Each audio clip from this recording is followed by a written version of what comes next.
દાહોદમાં ભારે વરસાદને કારણે ઠેર ઠેર પાણી ભરાઈ ગયા। દાહોદના ભીલવાડા વિસ્તારમાં ઘરોમાં પાણી ફરી વળ્યા હતા, જેના કારણે તંત્ર દોડતું થયું અને જેસીબીની મદદથી કામગીરી હાથ ધરવામાં આવી હતી। એટલે દાહોદના ભીલવાડામાં પણ કંઈક આવી જ પરિસ્થિતિ સર્જાય છે કે જ્યાં લોકોએ ભારે વરસાદને કારણે મુશ્કેલીનો સામનો કરવો પડી રહ્યો છે। દાહોદના સિંગવડની કબૂતરી નદી બે કાંઠે વહેતી થઈ સારો એવો વરસાદ વરસતા સ્થાનિક નદીઓ પણ બે કાંઠે વહેતી થઈ છે। નવા નીરની આવક સતત થઈ રહી છે। નદી બે કાંઠે થતા આરતી કરીને લોકોએ આ નવા નીરના વધામણા કર્યા હતા। સિંગવડના મછલાય મંડેર કેશરપુરમાં વરસાદ વરસ્યો।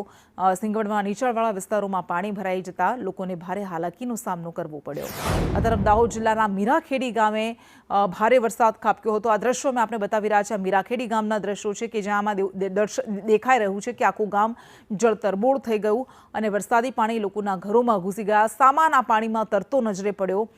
પાણી ઘર અને ખેતરો બંનેમાં ઘૂસી ગયા હતા। લોકો કહી રહ્યા છે કે દિલ્હી મુંબઈ કોરિડોરના કારણે તેમને ખૂબ મુશ્કેલીનો સામનો કરવો પડે છે, કારણ કે પાણીના નિકાલની કોઈ વ્યવસ્થા કરવામાં નથી આવી। દાહોદના જાલોદમાં પણ ભારે વરસાદને કારણે લોકોને હાલાકી પડી। પાવડીના દર્દીને હોસ્પિટલ લઈ જતા ગાડી ફસાઈ ગઈ હતી। વીજળી પડતા યુવક ઇજાગ્રસ્ત થયો હતો। દર્દીને હોસ્પિટલ લઈ જતી વખતે ગાડી ફસાઈ। વહેણમાં ફસાયેલી આ ગાડીનું જેસીબી દ્વારા રેસ્ક્યુ કરવાની ફરજ પડી હતી। લોકો કે જેઓ બીમારીથી પીડાઈ રહ્યા છે તેમને પણ મુશ્કેલી પડી। શહેર અને જિલ્લામાં દાહોદમાં ધોધમાર વરસાદ ખાબક્યો, અનરાધાર વરસાદ વરસ્યો અને જ્યાં જુઓ ત્યાં પાણી જ પાણી નજરે પડી રહ્યા છે। દર્પણ સિનેમા રોડ, સ્ટેશન રોડમાં પાણી ભરાયા।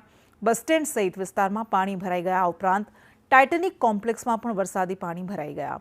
દાહોદમાં વસ્તી ગામમાં તો આ દ્રશ્યો અમે આપણે જમણી બાજુના બતાવી રહ્યા છીએ કે જેમાં પાણીના પ્રચંડ પ્રવાહની વચ્ચે એક યુવક વહેણમાં ફસાઈ ગયો હતો।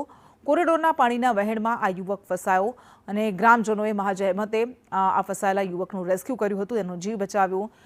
યુવક જ્યારે શાળાથી બાળકને પરત લઈને આવી રહ્યો હતો તે સમયે આ ઘટના બની હતી। એટલે દાહોદના આ વિસ્તારના લોકો એક જ વાત કહી રહ્યા છે કે અમે બહુ સારી રીતે ખેતી કરીને ખુશ હતા, પરંતુ આ કોરિડોરના કારણે અમને ખૂબ મુશ્કેલીઓ પડી રહી છે, કારણ કે પાણીના નિકાલની કોઈ વ્યવસ્થા નથી કરાઈ। જાલોદ તાલુકામાં પણ ધોધમાર વરસાદ ખાબક્યો અને પાવડી ગામે અનેક વિસ્તારોમાં પાણી ભરાઈ ગયા। લોકોના ઘરમાં તો 5 થી 6 ફૂટ જેટલા પાણી ભરાયા।